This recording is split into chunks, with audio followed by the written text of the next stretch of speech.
Listo, buenos días. Mi nombre es Sergio Clavijo. Yo soy residente de primer año de Medicina Interna de la Universidad de Antioquia. Vamos a presentar la actividad de Club de Revistas. Eh, Les traigo ese artículo que se llama Efectos del tratamiento invasivo rutinario versus una estrategia conservadora en adultos mayores frágiles con infarto agudo del miocardio sin elevación del ST. Y hoy tenemos como invitado en servicio de geriatría del Hospital Alma Mater de Antioquia, la doctora Alejandra Fernández. Entonces, el contenido que tenemos para el día de hoy es primero una introducción acerca, pues, con conceptos básicos del infarto agudo y sobre fragilidad. Posteriormente, unos antecedentes. Luego vamos a hablar del estudio como tal. Vamos a hacer un análisis crítico de acuerdo a las guías JAMA. Y por último, unas conclusiones y la discusión. En cuanto a la definición de infarto agudo del miocardio, pues las guías europeas nos lo definen como la muerte de la célula miocárdica debido a isquemia prolongada, y esto se da en el contexto de síntomas de isquemia, cambios en el ST o en un bloqueo de rama izquierda, o ondas copatológicas, que hayan biomarcadores elevados por encima del percentil 99 o que haya evidencia de pérdida de viabilidad del miocardio por las imágenes o que se encuentre un trombo intracoronario en la angiografía o en la autopsia. Como ya sabemos, el infarto agudo del miocardio se clasifica en infarto con elevación del ST y sin elevación del ST. Los criterios para que sea sin elevación del ST es que haya un paciente con dolor torácico sin presencia de elevación del segmento ST, que puede tener una elevación transitoria del ST, que puede tener una depresión del ST, una onda T invertida, aplanada o incluso un electrocardiograma normal. Y en cuanto al infarto con elevación del ST, pues que tenga una elevación del ST que dure más de 20 minutos. En cuanto a los tipos de infarto, la clasificación que siempre hemos conocido, que nos dice que el infarto tipo 1 es aquel que se produce por la ruptura o erosión de una placa aterosclerótica, eh, que sería pues el caso más común. El tipo 2 cuando hay desbalance en la oferta-demanda de oxígeno en el miocardio. El tipo 3 cuando hay una muerte y hubo síntomas sugestivos de infarto, así como también cambios de isquemia en el electrocardiograma, pero no hubo disponibilidad de las troponinas, o estas salieron, estas no fueron anormales porque todavía no se habían elevado. En cuanto al tipo 4, es el que se ha relacionado a la intervención coronaria percutánea, y el tipo 5 es el que se relaciona con la cirugía de revascularización. En cuanto a la epidemiología, y aquí vemos pues lo importante de hablar de este tema, es que la enfermedad cardiovascular es la primera causa de muerte a nivel global. Para el 2015 hubo cerca de 7 millones de muertes por enfermedad coronaria, y para el 2019 eh, la enfermedad coronaria comprendió el 16% de todas las muertes. También es importante anotar que el infarto agudo del miocardio sin elevación del ST ha incrementado en los últimos años.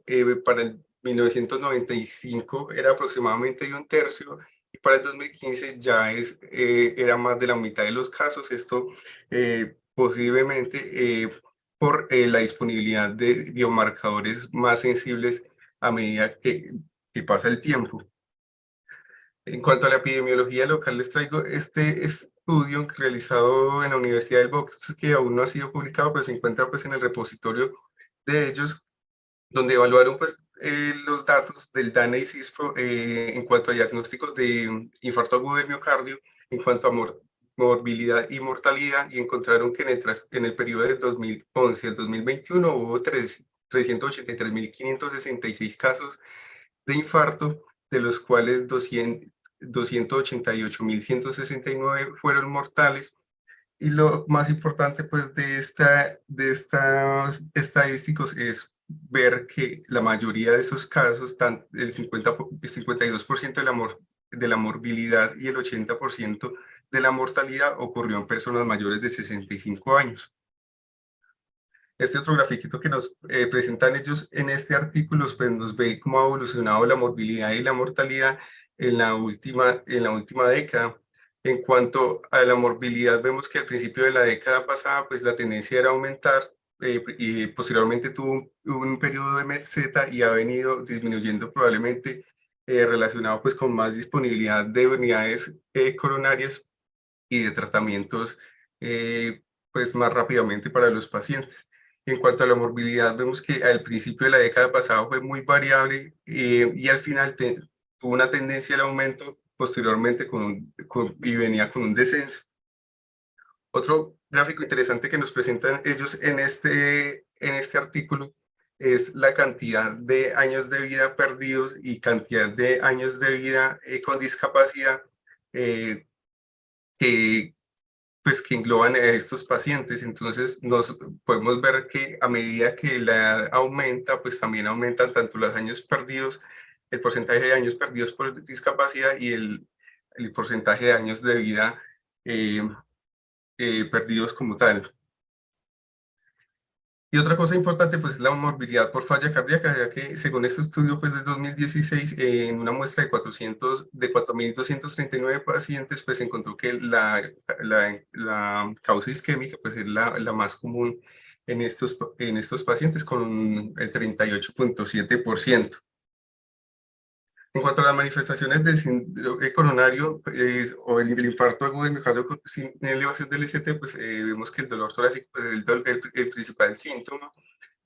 Vemos aquí las características que se asocian a un LR más alto, que son pues, que se irradia a ambos brazos, al cuello o a la mandíbula, que se irradia el brazo izquierdo o al derecho, que se asocia a diaforesis, disnea o que sea de inicio abrupto, sin dejar de lado pues, los equivalentes anginosos que pueden ser síncope, disnea súbita, dolor maxilar inferior, epigastralgia, palpitaciones y otros pues, que ya conocemos.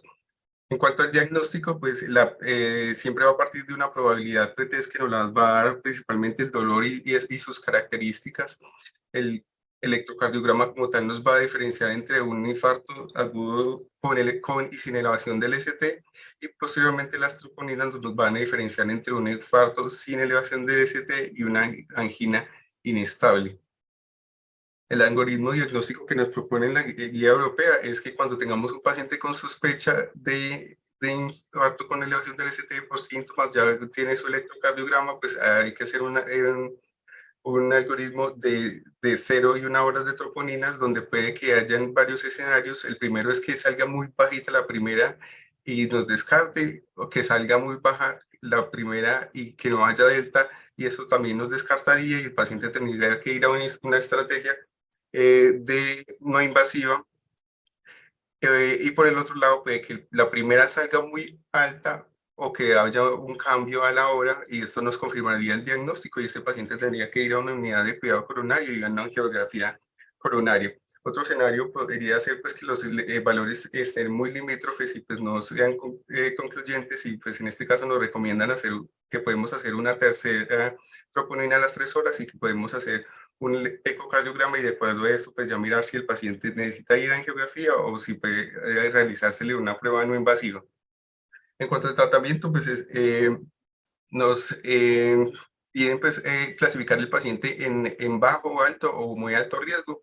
Los pacientes de alto riesgo pues van a tener que ir a una estrategia invasiva antes de 2 horas y estos pacientes pues son los que tienen inestabilidad, que tienen choque, que tienen dolor torácico recurrente, que han presentado pues alguna arritmia, que tienen insuficiencia cardíaca aguda.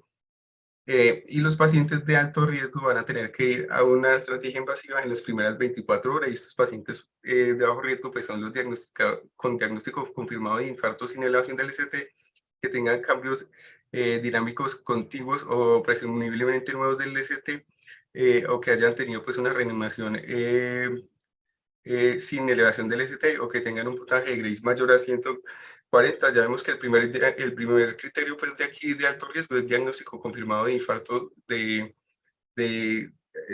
elevación del ST. Por consiguiente, pues de entrada todos los pacientes ya van a ser mínimo de alto riesgo. En cuanto a las recomendaciones que nos dan las guías para el tratamiento, vemos nuevamente, nos dicen pues que estratificar los pacientes según el riesgo. Los de muy alto riesgo nos dan una recomendación de llevarlos a estratificación en las primeras 2 horas con una recomendación 1C y los pacientes de alto riesgo nos dan una recomendación de llevarlos a estrategia invasiva en las primeras 24 horas con una recomendación 1A. Cabe aclarar pues que en estas guías pues no nos dan como ninguna recomendación acerca de pacientes muy mayores o pacientes con fragilidad. Por otro lado, en la AJA pues publicó a principios de este año esta declaración científica sobre el manejo del síndrome coronario agudo en la población de adultos mayores y nos recomienda pues que en los pacientes adultos mayores que usualmente van a ser de alto riesgo, que usualmente van a tener un riesgo mayor de 14, de 140, se debe considerar la terapia invasiva temprana para reducir la incidencia de isquemia recurrente, la necesidad de revascularización y acortar el tiempo de estancia hospitalaria. Pues nos dice que los pacientes pues, que están inestables obviamente se van a beneficiar más de una estrategia invasiva, pero pues que hay que tener en cuenta las preferencias del paciente y los síndromes geriátricos que puedan afectar la expectativa de vida del paciente para decidir entre una estrategia invasiva versus una no invasiva. En cuanto a fragilidad, pues tenemos varios conceptos que nos han dado a lo largo del tiempo sobre esta. Uno de ellos es que es un síndrome médico caracterizado por la disminución de la fuerza, la resistencia y la reducción de la función fisiológica y que aumenta pues la vulnerabilidad de los individuos para desarrollar dependencia o muerte. Otra de las definiciones con la que contamos es que es un síndrome biológico que consiste en una disminución de la reserva y resistencia a los estresores, resultando en una declinación acumulada de varios sistemas fisiológicos y cursando con vulnerabilidad a los desenlaces adversos.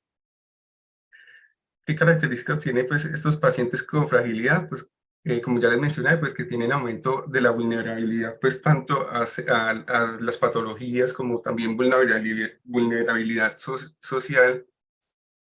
Los otros que tienen una reserva fisiológica disminuida, que tienen pues reducida la capacidad para mantener la homeostasis, tienen en muchas ocasiones la movilidad alterada, algún tipo de discapacidad, un desempeño motor lento, pueden tener alteraciones en la percepción vibratoria o que pueden tener algún déficit visual o auditivo.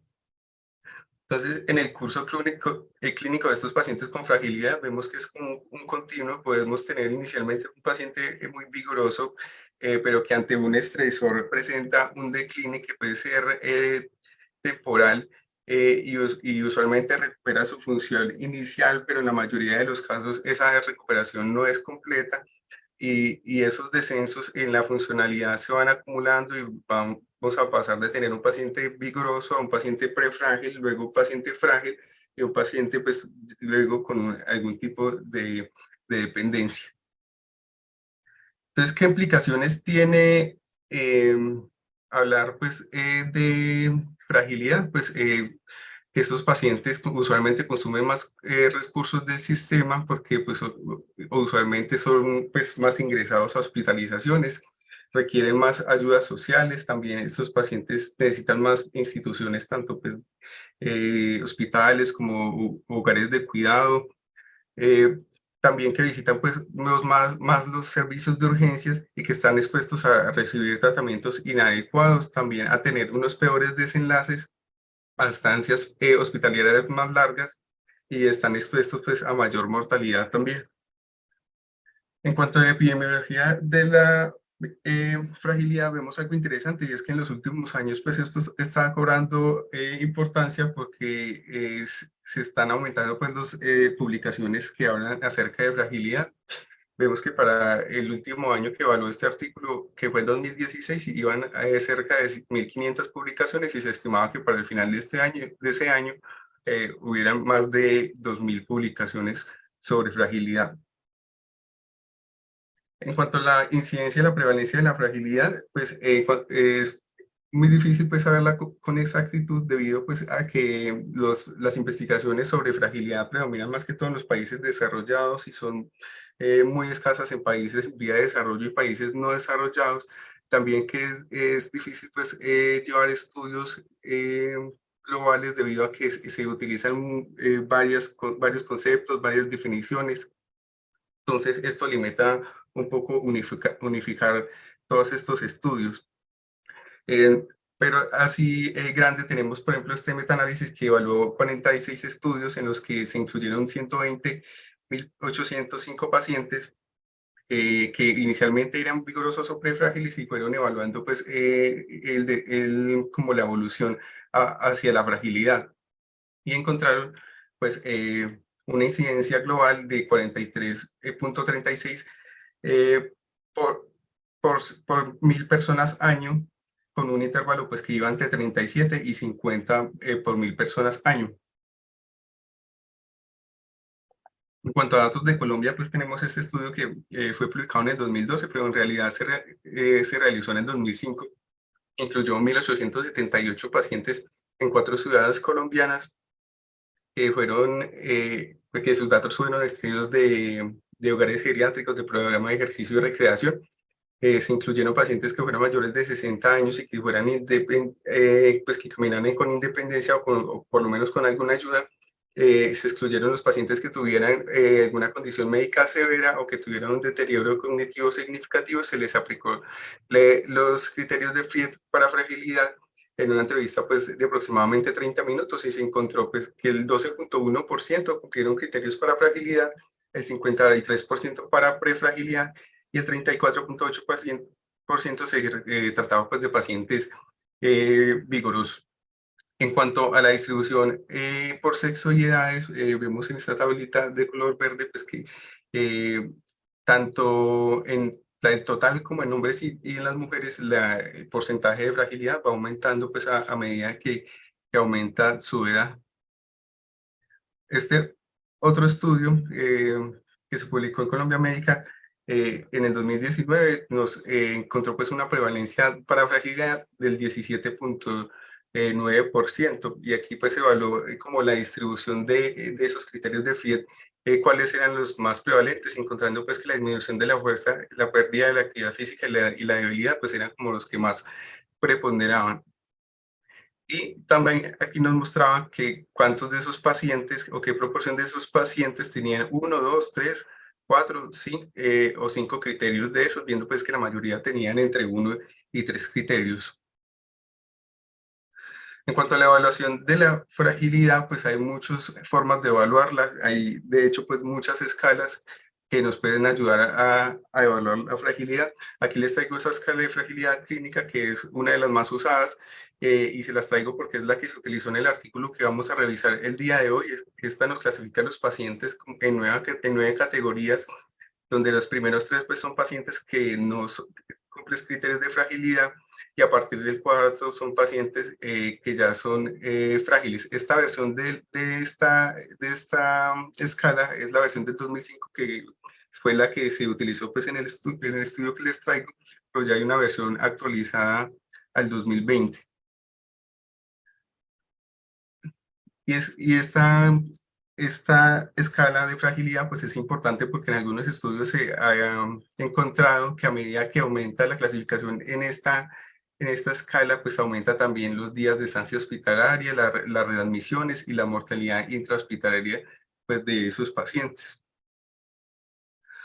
Ya como para hablar de los antecedentes al estudio que traemos hoy, les traigo este estudio que es un subanálisis de un estudio anterior en el que se evaluaron varias escalas y su correlación con desenlaces cardiovasculares en síndrome coronario agudo. En este subanálisis, pues, evaluaron como tal los pacientes que habían tenido un infarto agudo sin elevación del ST y su relación pues como con la fragilidad. Un estudio prospectivo observacional que se realizó en un hospital de España incluyó 270 pacientes mayores de 65 años hospitalizados por infarto sin elevación del ST entre octubre de 2010 y febrero del 2020. Y tuvo un seguimiento con una media de 4,4 años. Quería evaluar pues, la readmisión por todas las causas y la readmisión cardiovascular y la mortalidad por todas las causas. Y estos son los resultados pues, que nos presentan ellos, donde encontraron pues, que los pacientes que tenían una escala de fragilidad por criterios de Fried de mayor de 3 tenían, pues la tendencia era a favorecer a que fueran llevados a intervención coronaria percutánea, pues porque tenían menor recurrencias o readmisiones por todas las causas y también tenían menos readmisiones por causa cardiovascular, eso siendo pues estadísticamente significativo. mientras que en todas las causas de mortalidad, pues sí no se encontró ninguna diferencia pues estadísticamente significativa. Otro de los estudios que les traigo es este estudio que fue publicado en Lancet en 2016, se llama After 80. Es un RCT abierto que se realizó en 16 hospitales universitarios de Noruega, incluyó 457 pacientes mayores de 80 años entre diciembre del 2010 y febrero del 2014, con un seguimiento con una media de 1,53 años, y los desenlaces que quería evaluar eran un compuesto de infarto, intervención coronaria percutánea urgente, SB y muerte, y los secundarios eran pues la muerte por cualquier causa. Estos son los resultados que ellos nos presentan, viendo que en el grupo de el tratamiento invasivo se vieron 93 casos pues del desenlace primario, y en el grupo de estrategia conservadora se vieron 140 casos del desenlace primario, esto favoreciendo pues a la estrategia invasiva, principalmente pues digamos así, por infarto del miocardio y por la necesidad de revascularización urgente, pues que en estos vemos que son estadísticamente significativos, mientras que en el SB y en la muerte por cualquier causa, pues no hubo una diferencia estadísticamente significativa. Y aquí vemos pues eso mismo graficado en las curvas de supervivencia, donde vemos pues que los pacientes que fueron llevados a estrategia invasiva pues tuvieron una mayor proporción de tiempo libres del desenlace primario. Otro de los estudios que les traigo es este estudio. eh, es un RCT que se realizó en 7 hospitales de España, incluyó 106 pacientes mayores de 70 años con infarto agudo de miocardio sin elevación del ST y con comorbilidades entre junio del 2012 y marzo del 2014, para un seguimiento de 1,9 años en promedio. El desenlace que quería evaluar era mortalidad por todas las causas, reinfarto, revascularización post-alta y reingreso por insuficiencia cardíaca. Pues comparaba pues una estrategia invasiva versus una no invasiva. Entonces, estos son los resultados que nos muestra este estudio, pues en realidad fue con muy pocos pacientes. Vemos que en todos los grupos, en todos los desenlaces, pues no hay una diferencia que sea marcada entre la estrategia invasiva y la conservadora, y no hay pues, y todos los intervalos de confianza pues cruzan la unidad, lo cual significa pues que estos resultados no son estadísticamente significativos. Aquí vemos eso mismo graficado para el desenlace de muerte y el desenlace compuesto de muerte, reinfarto y revascularización post-alta, donde vemos que en los primeros 90 días del seguimiento eh, la diferencia pues sí es estadísticamente significativa. Sin embargo, que a medida que pasa el tiempo, esta diferencia se estrecha y termina siendo una diferencia pues no estadísticamente significativa. Un HR de 68 pues es lo que nos indicaría que por cada 100 pacientes eh, de la terapia invasiva que murieron, lo hicieron 68, perdón, por cada 100 pacientes de la terapia no invasiva que murieron, lo hicieron 68 de la terapia invasiva, en el mejor de los casos 38, en el peor de los casos 122, siendo esto pues no estadísticamente significativo.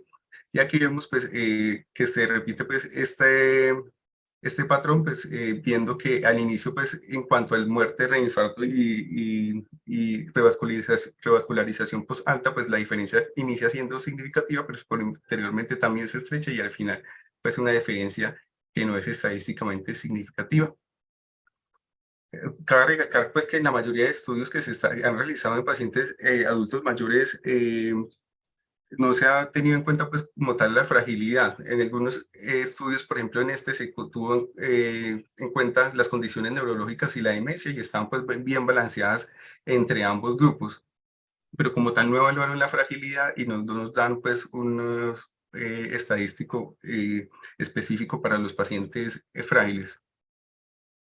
Otro de los estudios que les traigo es este estudio de cohortes publicado en Lancet en el 2020, fue realizado en 5 hospitales de tercer nivel de Reino Unido, incluyó 1.500 pacientes mayores de 80 años entre 2008 y 2017, con un seguimiento con una media de 3 años, y los desenlaces que quería evaluar eran mortalidad por todas las causas e ingreso por insuficiencia cardíaca. En los resultados, ellos hicieron varios análisis de sensibilidad. En todos esos análisis, la diferencia fue estadísticamente significativa a favor del grupo de intervención del grupo invasivo. El único donde no hubo diferencia estadísticamente significativa fue en el grupo, pues en el análisis en que se incluyeron todos los pacientes que murieron en los primeros 3 días al grupo, a la terapia invasiva, pues por obvias razones, ¿no? Pero ahí podemos ver pues que este estudio pues sí nos da como tal unos resultados estadísticamente significativos. Aquí en las curvas pues, de mortalidad vemos que pues, la mortalidad pues, es más alta en el grupo de la terapia no invasiva versus la terapia invasiva. Nos proporciona pues, un HR de 66, lo cual nos indicaría que por cada 100 pacientes de la terapia no invasiva que se desarrolló el desenlace de mortalidad, lo hicieron 66 del grupo de la terapia invasiva, en el mejor de los casos 49 y en el peor de los casos 88, siendo esto pues significativo. Y en cuanto a las hospitalizaciones por falla cardíaca, pues vemos también que la tendencia pues fue a que los pacientes en la terapia no invasiva fueran hospitalizados mayor proporción por falla cardíaca. En este estudio pues no se sacaron como conclusiones como tal de pacientes frágiles, pero sí se incluyó en el pues pacientes con condiciones que pueden implicar fragilidad, como incontinencia incontinencia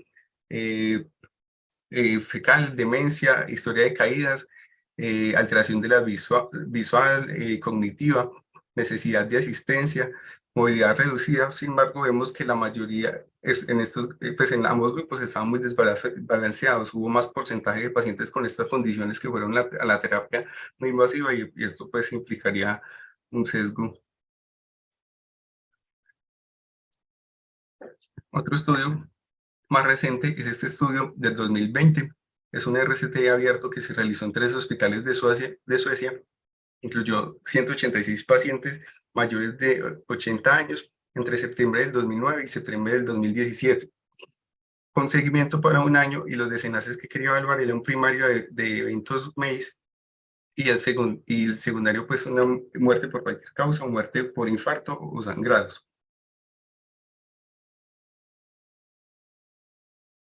Aquí vemos pues la tabla que nos presentan de los resultados. Vemos que numéricamente pues las diferencias no son muy significativas y nos proporcionan pues unos HR que su mayoría pues cruzan la unidad, y con una P pues que no es estadísticamente significativa tanto para el desenlace compuesto como para todos los componentes del MACE separados, y los desenlaces de seguridad que querían evaluar, por ejemplo, el sangrado.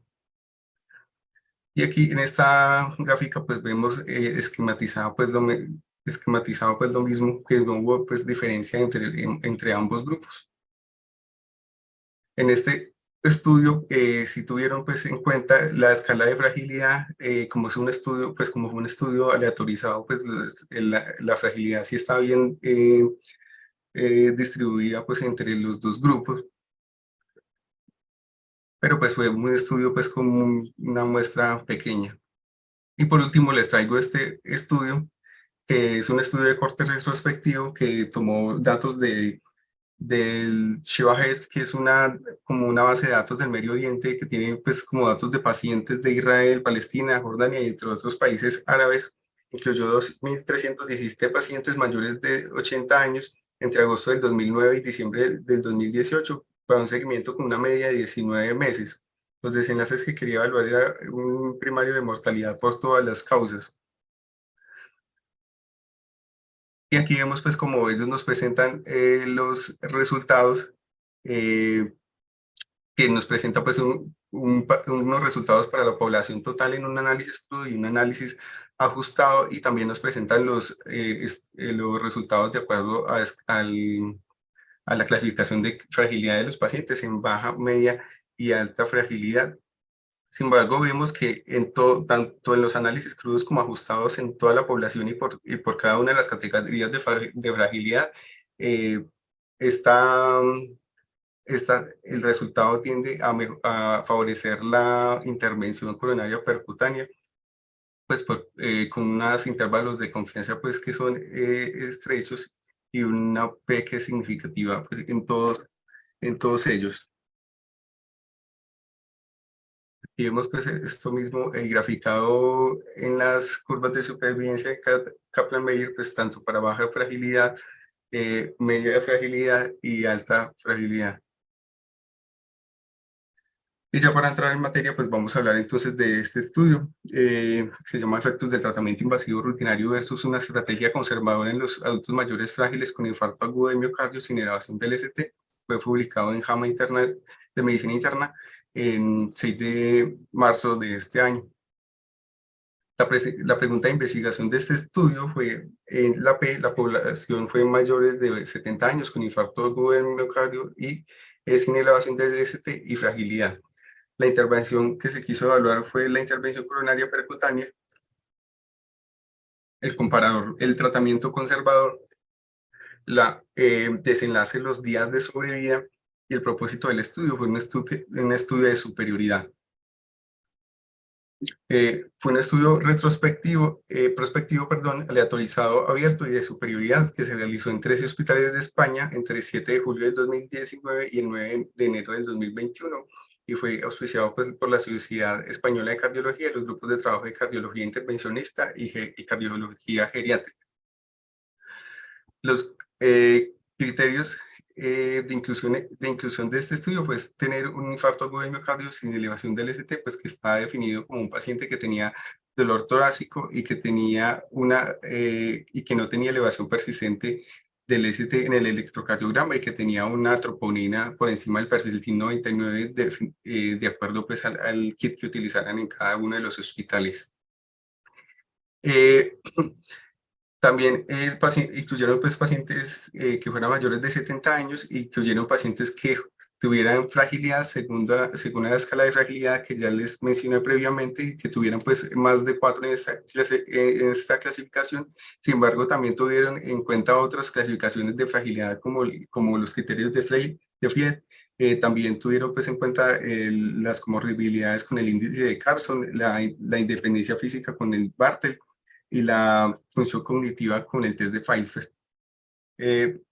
Los criterios de exclusión fueron pues, que tuviera una enfermedad coronaria no revascularizable conocida previamente, que tuviera una cardiopatía no isquémica concomitante, que el paciente tuviera incapacidad de comprender o firmar el consentimiento informado y que tuvieran una esperanza de vida de menos de 12 meses.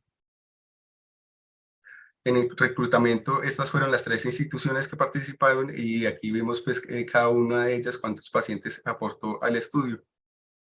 En cuanto a la aleatorización, fue una aleatorización que se basó en un algoritmo en la web con una distribución 1 a 1, se aleatorizaron los pacientes en las primeras 24 horas desde su ingreso y se ocultó la asignación hasta la realización de la intervención.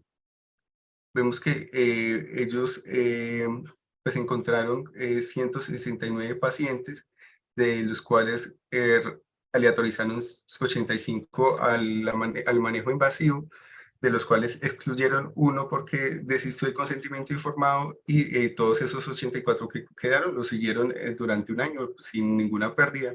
En cuanto a los que le autorizaron la terapia conservadora, fueron 84, se excluyeron unos por violación del criterio de inclusión y quedaron 83 que fueron seguidos en los 12 meses sin ninguna pérdida. En cuanto a las características basales de los pacientes, vemos aquí algunas diferencias y es que en el grupo de la terapia invasiva había mayor porcentaje de pacientes mujeres y por consiguiente pues en el grupo del tratamiento conservador había más porcentaje de pacientes hombres, también que había más porcentaje de pacientes con diabetes en el grupo invasivo. Y otra cosa pues que sí llama mucho la atención es que en los grupos pues están bastante desbalanceados en estas, eh, digamos, en estas características, y es que los pacientes que fueron llevados a la terapia conservadora tenían mayor porcentaje tanto de infartos previos, de intervenciones coronarias percutáneas previas, de cirugía revascularización previa, y los que fueron llevados a la terapia invasiva pues tenían mayor porcentaje de antecedentes de fibrilación auricular. En cuanto a las características hemodinámicas, pues una mayor porcentaje de pacientes del grupo de terapia invasiva tenían clasificación de KILIP 1, y mayor porcentaje de la terapia conservadora tenía clasificación de KILIP 2. En cuanto a los hallazgos electrocardiográficos, un mayor porcentaje de pacientes tenían depresión del segmento ST en el grupo de la terapia invasiva, y en el grupo de tratamiento conservador tenían mayor porcentaje de impresión de ondas T. Y en cuanto a la fragilidad, en esta digamos que sí estuvo un poco mejor balanceado. Lo único que vemos diferencias en el grupo 5 de fragilidad, que hubo un mayor porcentaje de pacientes en la terapia conservadora. Entonces, ¿cómo fue el procedimiento? Pues inicialmente pues tamizaron los pacientes que tuvieran infarto, que tuvieran mayores de 70 años, que tuvieran criterios de fragilidad, los aleatorizaron a una terapia invasiva, que sería una coronariografía y una angioplastia si requería, y el otro grupo pues era una estrategia conservadora, en donde solamente se iba a hacer coronariografía si pues, te presentaba inestabilidad hemodinámica. Todos los pacientes posterior a esto recibían tratamiento con antiagregantes duales, pues con aspirina y con inhibidor P2Y12 y estatina. Y los beta bloqueadores y los IECAS, pues los se dejaban a criterios del médico. Los desenlaces que quería evaluar este estudio fue un primario de número de días vivos fuera del hospital. El coprimario fue el tiempo a muerte cardiovascular, hay infarto agudo del miocardio, revascularización travesal alta, y los secundarios fue la muerte por cualquier causa, infarto agudo del miocardio, rehospitalización o SB. En cuanto al seguimiento, ellos plantearon este seguimiento en el protocolo que fue publicado en el 2019, y consistía en realizar un seguimiento mediante llamadas telefónicas y visitas cada 3 meses hasta el año, y después de eso cada año hasta los 3 años. Sin embargo, este estudio finalmente solamente tuvo un seguimiento de un año. En cuanto al análisis estadístico, calcularon la muestra con un poder del 80%, un alfa del 5%, fue un estudio de 2 colas, previeron una pérdida del 10% y una diferencia pues, en el desenlace primario del 20%. Para finalmente calcular una muestra de 176 pacientes, 88 en cada grupo. Sin embargo, el reclutamiento de estos pacientes se detuvo en el 95% debido al COVID, con un total de 167 pacientes. Quedaron 84 en el grupo de intervención y 83 en el grupo control. Y para este estudio se realizó pues, un análisis por intención a tratar. Aquí en esta tabla nos presenta pues, los manejos que se dieron en el estudio. Pues en cada grupo pues vemos que hay diferencias obviamente significativas, donde pues la mayoría de los pacientes del grupo invasivo pues fueron llevados a una terapia invasiva, pero pues llamativamente también vemos que los pacientes de terapia conservadora fueron en gran medida a una terapia invasiva finalmente, que fue en el 11% de estos pacientes. Y en cuanto a los manejos farmacológicos que se dieron, en general fueron iguales para los dos grupos, excepto por los betabloqueadores y los inhibidores del RAS, que fueron mayormente formulados en los pacientes que tuvieron una terapia conservadora. En cuanto a los desenlaces primarios, pues lo que querían evaluar era los días de sobrevida fuera del hospital, viendo que entonces en la terapia invasiva tuvo en promedio pues una media de 284 días vivos fuera del hospital, con un intervalo que iba entre 255 días hasta 311 días. Y en el tratamiento conservador, eh, la media fue de 312 días, con un intervalo que iba entre 289 días a 355 días. La diferencia entre los dos grupos fue de 28 días, y fue una diferencia pues que no fue estadísticamente significativa. Lo que nos muestran en esta segunda gráfica pues es la expectativa de vida. Aquí nos muestran que esa diferencia fue de menos 28 días eh, a favor pues del tratamiento conservador, lo que él quiere decir pues que los pacientes con el tratamiento invasivo sobrevivían menos 28 días en comparación con los de tratamiento conservador, y pues en el mejor de los casos 7 días y en el peor de los casos menos 63 días. En cuanto a el desenlace coprimario, pues que fue la incidencia pues, de muerte cardiovascular, infarto o revascularización tras el alta, vemos que estos no hubo tampoco pues, una diferencia estadísticamente significativa, pues ellos nos dan un HR de 0.92, lo que nos indicaría pues, que por cada 100 pacientes de la terapia conservadora que desarrollaron el desenlace compuesto, lo hicieron 92 en el grupo de terapia invasiva, en el mejor de los casos 54 y en el peor de los casos 157, siendo esto no estadísticamente significativo e impreciso, y pues el resultado favorece pues a la terapia invasiva. En cuanto a los desenlaces secundarios, nos grafican en pues, la mortalidad por todas las causas, viendo que la terapia conservadora pues estuvo pues más tiempo libre de mortalidad. Sin embargo, pues esta diferencia no es estadísticamente significativa. El HR pues es de 1.45, lo que nos indicaría que por cada 100 pacientes del grupo conservador que murió, lo hicieron 145 en el grupo de intervención, y en el mejor de los casos 74 y en el peor de los casos 285, lo cual no es estadísticamente significativo y es impreciso. Y en cuanto a las hospitalizaciones, nos muestra en esta gráfica la cantidad de días que estuvieron en cada grupo hospitalizados durante ese año.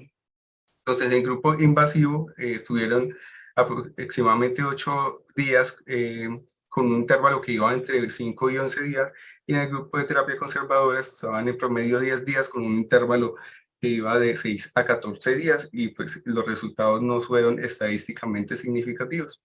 Aquí en esta tabla pues nos dan los resultados como ya, digamos, desmenuzados, y pues vemos que en la mayoría no hay diferencias estadísticamente significativas. En el único que los hay es en el sangrado, que fue más frecuente en los pacientes que fueron llevados a terapia invasiva. Entonces, en cuanto a las conclusiones que nos dan los autores, es que pues es un ensayo clínico pequeño y que tuvo un poder estadístico limitado, que no hay indicios que demuestren que una muestra más grande pueda mostrar superioridad en el tratamiento invasivo, que hay una discrepancia con los ensayos clínicos previos realizados en esta población adulta mayor, que puede ser debido a las características únicas de este estudio, pues en donde se incluyeron pues, pacientes con fragilidad, y que en estudios previos los adultos frágiles han sido excluidos y han tenido pues poca representación. También concluyen que el sangrado pues, fue mayor en el grupo de intervención, pero sin embargo esto pudo ser influenciado porque estos pacientes pudieran haber continuado por más tiempo el tratamiento pues, con antiagregación dual, que el grupo con respecto al grupo control. Sin embargo, pues en este estudio pues no nos muestra pues como un seguimiento a la adherencia al tratamiento. En cuanto al análisis crítico, según las guías JAMA, pues nos pregunta si fueron aleatorizados los pacientes, pues este criterio, digamos, lo cumple. Si se ocultó la aleatorización, pues la aleatorización se ocultó hasta ver la realización del procedimiento.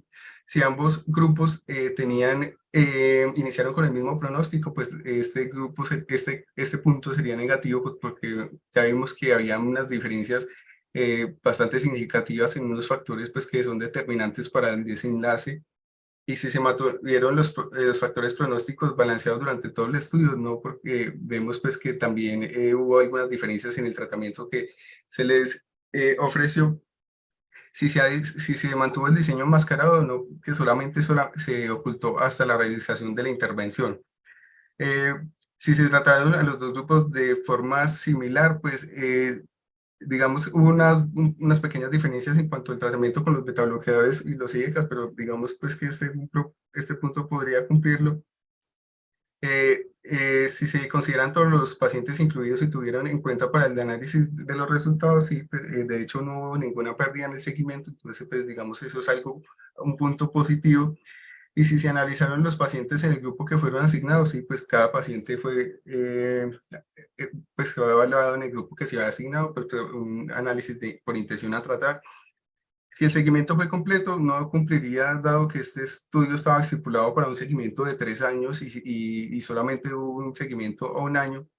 Si el estudio se detuvo tempranamente, sí, porque pues no logró los 3 años que se planteó al inicio.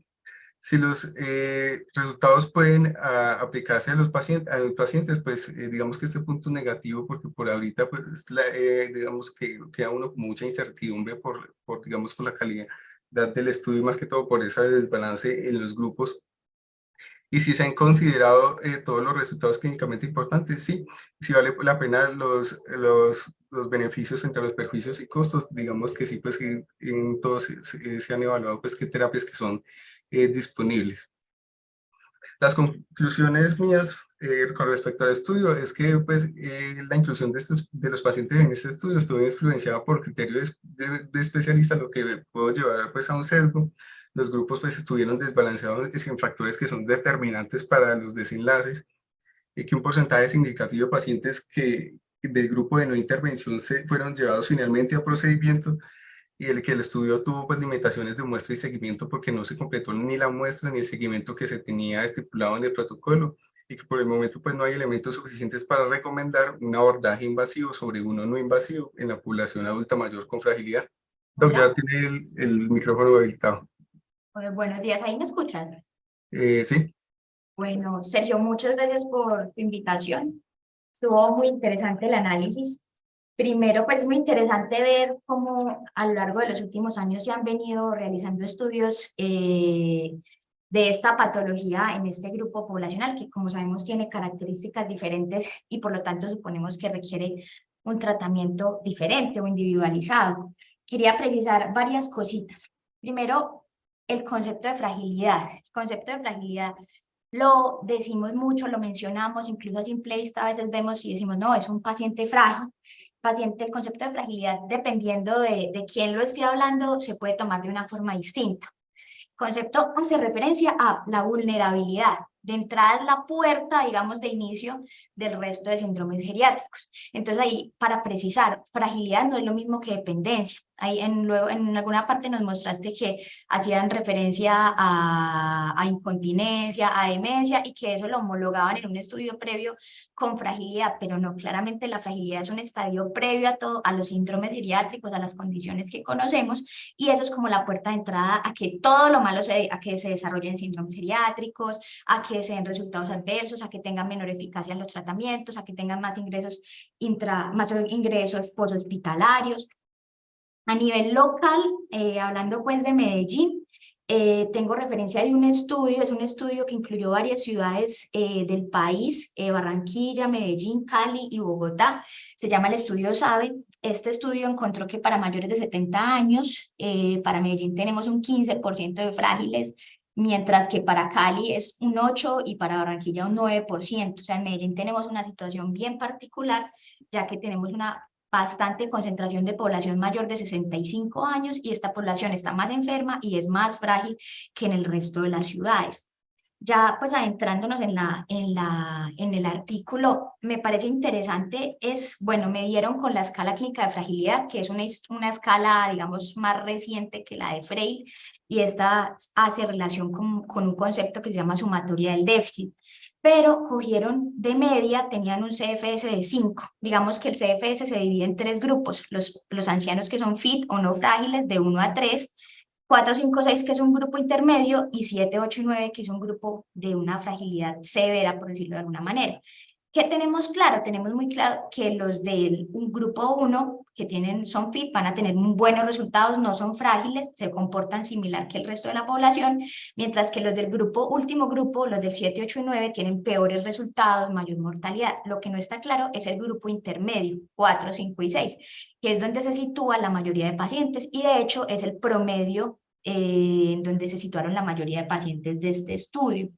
Entonces, es ahí también para adicionar a lo que estabas diciendo, que es algo que digamos, se pudo haber fraccionado, ya que tenían toda la muestra completa, pudieron haber agrupado por 3 grupos la fragilidad y mirar qué desenlaces tenían. Sin embargo, yo creo que todavía la fragilidad por sí misma no es un marcador. Es muy fácil porque si tenemos una escala numérica, qué es lo que queremos, tomar una decisión rápida, pero la fragilidad por sí misma, no, o por lo menos como la medimos, no es un marcador independiente que nos permita determinar una intervención como estas. ¿A qué voy? También nosotros valoramos otras cosas. Hay que valorar, como dije ahorita, la fragilidad no es lo mismo que dependencia. Hay que valorar este paciente que hace, este paciente tiene una B de básicos independientes, dependiente, puede salir a hacer sus compras, pero es frágil, una cosa no me quita la otra. Hay que ver también si es que no está frágil, sino que el paciente tiene una situación aguda, transitoria, digamos, se murió su pareja y está saliendo de un duelo, entonces hay que evaluar la esfera afectiva, la esfera cognitiva, o sea, en este momento la fragilidad por sí misma no me va a determinar digamos, una medida tan grande como es esta. Entonces, pues yo creo que faltó un poquito en ese sentido. Y lo otro es que no midieron clase funcional, hablando de NIJAS, midieron pues los resultados primarios, midieron lo que tú nos hablabas, pero creo yo que en los secundarios hizo falta medir, sí, no solo reingreso, sino también medir cómo fue la clase funcional en ese año. Los pacientes quedaron con la misma clase funcional, tuvieron más disnea, cómo fue esto, como para homologarlo digamos, un poquito a la esfera de calidad de vida y a la esfera de dependencia e independencia y también mirar qué pasó con la falla cardíaca en ese año, no solamente en cuestión de reingresos. La media de edad del estudio fue 86 años, o sea, aunque incluyeron pacientes mayores de 70 años, la media edad fue 86 años, para que nos quede ahí como de recuerdo. No solamente no es para homologarlo a mayores de 70, sino que tenemos una edad mucho mayor, una escala clínica de fragilidad de 5, no estamos hablando desde 4. Entonces, pues yo estoy de acuerdo contigo, Sergio, con respecto a lo de los sesgos. Creo pues que es importante realizar más estudios al respecto, pues el estudio no tiene todavía la suficiente fuerza, pero creo que permite recoger más datos y permite ir generando un panorama al respecto y abre puertas a otras investigaciones. Eh, Sí, listo. Muchas gracias, Doc. Sí, pues, sí, y uno pues revisando se encuentra que recientemente pues hay muchas publicaciones, de hecho muchos de esos ensayos Ujú. clínicos son de los últimos años. Vea que en este estudio pues en el protocolo sí decía que evaluaban la calidad de vida pues por el cuestionario EQ5D, pero en ninguna parte pues tanto como de los resultados ni del suplemento pues dan como esos datos. Sí, también, digamos, faltó como esa parte. Bueno, Doc, muchas gracias. Sí. Sí, Doc. Sí, Sergio, yo creía que lo que se puede hacer o lo que sería como el futuro de esta investigación sería hacerla estratificando por grupos de fragilidad, si se quiere hacer en función de fragilidad, pero aumentar. Lo que tú dices es cierto, ellos hablan arriba también, yo no pude encontrar el suplemento, pero hablan que midieron Bartel, Pfeiffer test, midieron otras cosas, pero no lo desarrollan durante el artículo. Entonces yo creería que el futuro de esto es desarrollarlo estratificado por CFS y mirar el resto de variables también. Exacto. Listo, Doc. No, muchísimas gracias, Doc, por la Bueno, asistencia y muchas gracias a todos los asistentes también.